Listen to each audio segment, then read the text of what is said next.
Praise the lord.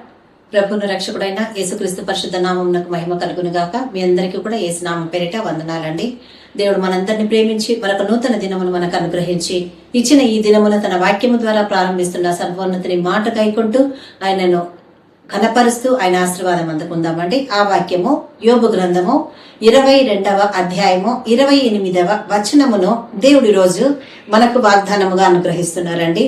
ఆ వాక్యము యోబు గ్రంథము 22వ అధ్యాయము 28వ వచనం. మరియు నీవు దేనినైనా యోచన చేయగా అది నీకు స్థిరపరచబడును, నీ మార్గముల మీద వెలుగు ప్రకాశించును అని దేవుడు సెలవిస్తున్నాడండి. ఏమని చదవబడిన వాక్యములో ఉందో మనం అందరం చూసాం కదండి, విన్నాం కదండి.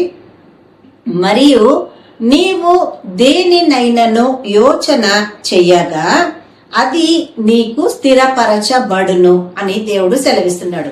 నువ్వేదైనా ఆలోచిస్తే అది దేవుని చిత్తములో ఉన్న ఆలోచన అయితే, ఆ ఆలోచన దేవుని అంగీకారం అయితే ఆ ఆలోచన స్థిరపరచబడును అని దేవుడు సెలవిస్తున్నాడు. రెండవదిగా నీ మార్గముల మీద వెలుగు ప్రకాశించును. ఎప్పుడు నువ్వు యోచన చేయగా దానిని దేవుడు స్థిరపరిచినప్పుడు నీ మార్గముల మీద వెలుగు ప్రకాశించును అని దేవుడు సెలవిస్తున్నాడు. ప్రియ సహోదరి సహోదరుడా, ఈరోజు ఏ విషయముగా దేవుని పాద సన్నిధిలో కనిపెడుతున్నారో, ఏ విషయంగా దేవుని యందు మొరపెడుతున్నారో, ఏ విషయంగా దేవుని పాద సన్నిధిలో దేవా నా పట్ల ఎప్పుడు కార్యం చేస్తావయ్యా అన్న నిరీక్షణతో దేవుని దగ్గర ఎదురు చూస్తున్నారో, ఆ విషయంగా దేవుడి రోజు మీతో మనతో మాట్లాడుతూ ఆయన చెప్తున్నటువంటి మాట, మరియు నీవు దేనినైనా యోచన చెయ్యగా అది నీకు స్థిరపరచబడును అని దేవుడు సెలవిస్తున్నాడు. ఇక్కడ ఈ సందర్భము యోబు స్నేహితుడైనటువంటి ఎలీఫజు తనతో మాట్లాడుతూ ఆయన సెలవిస్తున్నటువంటి మాట ఏమో సెలవిస్తున్నాడంటే, నరులు దేవునికి ప్రయోజనకారులగుదురా కారు, బుద్ధిమంతులు తమ మటుకు తామే ప్రయోజనకారులై ఉన్నారు.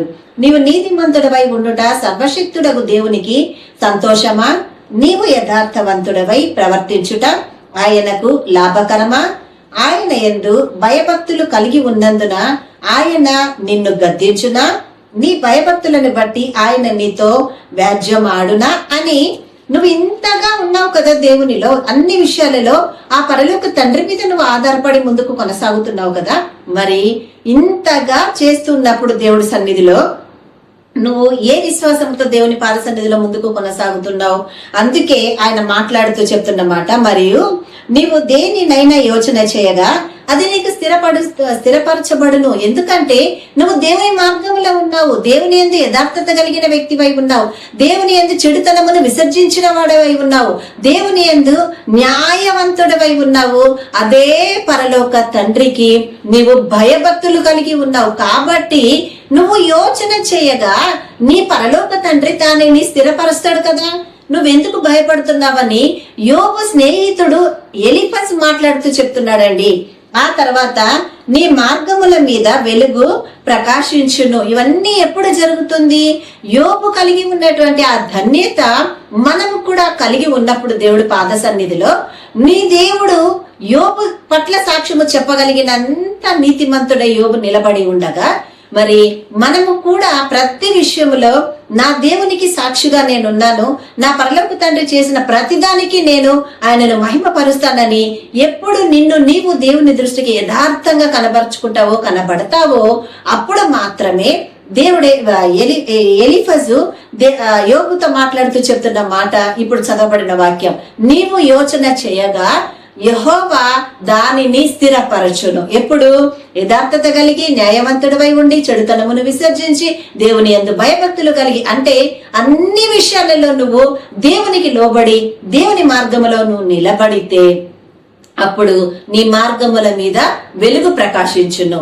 అప్పుడు ఆయన నీ ఆలోచనను స్థిరపరచునని దేవుడు ఈరోజు మాట్లాడుతున్నాడు. ప్రియ సహోదరి సహోదరుడా, ఈరోజు ఏ విషయంలో ఉండి దేవుని పాద సన్నిధిలో కృంగిపోతున్నారో, ఏ విషయంలో దేవుని దగ్గర మొర పెడుతున్నారో, ఇంకే విషయంలో దేవుని పాద సన్నిధిలో అడుగుతున్నారా, ప్రభా దేవుని దగ్గర మొరపెడుతున్నారేమో, ఎంతకాలం ప్రభా మేము ఇంతలోనే ఆగిపోతున్నాం ప్రభా, ఏం చేసినా మేము ముందుకు రాలేకపోతున్నామయ్యా, ఎక్కడున్న లోన్స్ అక్కడే ఉండిపోతున్నాయి, ఎక్కడున్న ఇబ్బందులు అక్కడే ఉండిపోతున్నాయి, సంపాదన ఏమో ముగ్గురము సంపాదిస్తున్నాం, నలుగురం సంపాదిస్తున్నాం, కానీ ఏమైపోతుందో మాకు చిల్లి సంచుల్లో వేసినటువంటి సంపాదనగా మారిపోతుందయ్యా, జారిపోతుందయ్యా, మరి ఈ స్థితిలో మేము ఎలా రాగలమయ్యా అని చెప్పి అనుకుంటున్నావా దేవునిలో?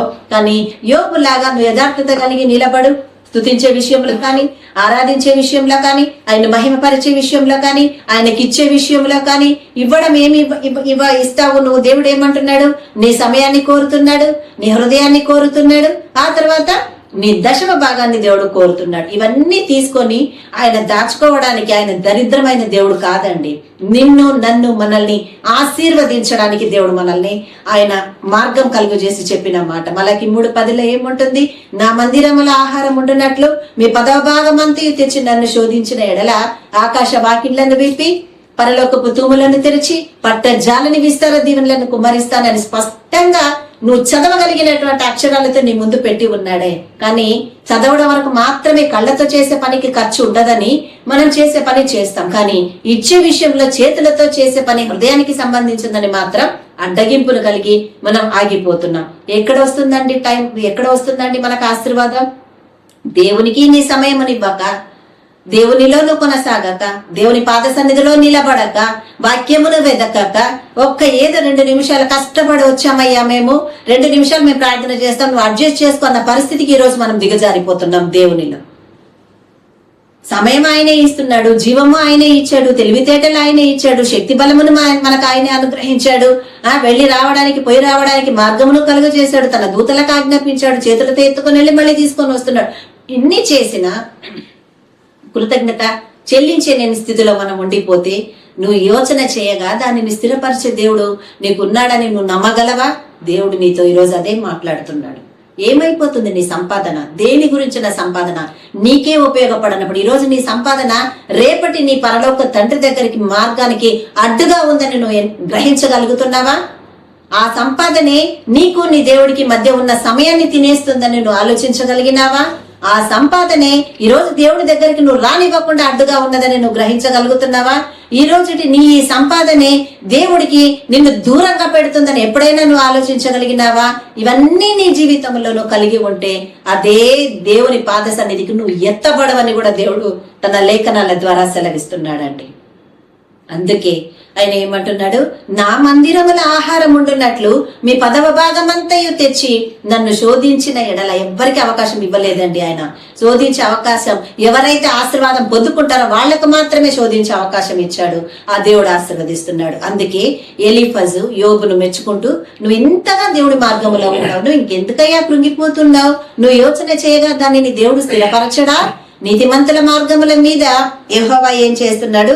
నీవు యోచన చేయగా అది నీకు స్థిరపరచబడును, నీ మార్గముల మీద వెలుగు ప్రకాశించును. అక్కడ ఎలీఫజు యోబును బలపరచాడే, స్నేహితుడు యథార్థత తెలిసి. ఈ రోజు నీ యథార్థత ఏమై ఉన్నదో నిన్ను బలపరచడానికి వాక్యము ద్వారా దేవుడే నీతో డైరెక్ట్ గా మాట్లాడుతున్నాడు. ఈరోజు నువ్వు ఎంచుకున్న మార్గంలో ఉండి ఏం కోల్పోతున్నావో గ్రహించు. ఈరోజు నువ్వు ఉన్న స్థితిలో నువ్వు నిలబడి దేనిని పోగొట్టుకుంటున్నావో ఆలోచించు. కానీ ఈరోజు నువ్వు ఉన్న మార్గము కరెక్ట్ కాదు, నువ్వు పోగొట్టుకుంటున్నది కూడా కరెక్ట్ కాదు. స్థిరమైనది దేవుడి ఇచ్చే ఆశీర్వాదమై ఉన్నది, దాని కొరకు నువ్వు నిలబడు. ఇటు కృప ఈ వాక్యము ద్వారా దేవుడు మనకు అనుగ్రహించును గాక. ఆమేన్. ప్రార్థన చేద్దాం. హల్లెలూయా, హల్లెలూయా. దేవానికి స్తోత్రములు, వందనాలు, స్తుతులు చెల్లిస్తున్నాము. మమ్మల్ని ప్రేమించి మాకు ఇచ్చిన ఈ వాక్యాన్ని బట్టి మీకు వందనాలు, స్తోత్రం తండ్రి. మేము యోచన చేయగా దానిని స్థిరపరచు దేవుడు మీరు మా పక్షమున ఉండగా మా మార్గముల మీద వెలుగు ప్రకాశిస్తుందని సెలవిచ్చిన నీ వాక్య ప్రకారము మీ మార్గముల మేము ఉండడానికి సహాయము చేయండి నా తండ్రి. అప్పుడు తండ్రి నీ కృప మా మీద కుమ్మరించబడి మేము నీ సాక్షులుగా నిలబడగలము నా యేసయ్య. నీకు వందనాలు ప్రభా. 10th ఇంటర్ ఎగ్జామ్స్ రాస్తున్న వాళ్ళకి తోడై ఉండండి, మీ జ్ఞానముతో నింపి చక్కటి భవిష్యత్తు వారికి దయచేయమని ప్రార్థిస్తున్నాను నా తండ్రి. అయ్యా, ఈ రోజు బర్త్డేస్, యానివర్సరీస్ చేసుకుంటున్న వాళ్ళందరినీ కూడా మీరు ఆశీర్వదించి మీ కృపల వర్ధల చేసి ముందుకు నడిపించమని మమ్మల్ని ఆశీర్వదించినందుకు కృతజ్ఞతా స్తోత్రములు చెల్లిస్తూ యేసు నామమున మా ఈ ప్రార్థనని ఆశీర్వాదంగా మేమందరము కూడా వాక్యము విన్న వాళ్ళం మీ ఆశీర్వాదం అడిగి పొంది ఉన్నాము మా తండ్రి. ఆమేన్, ఆమేన్, ఆమేన్. హల్లెలూయా.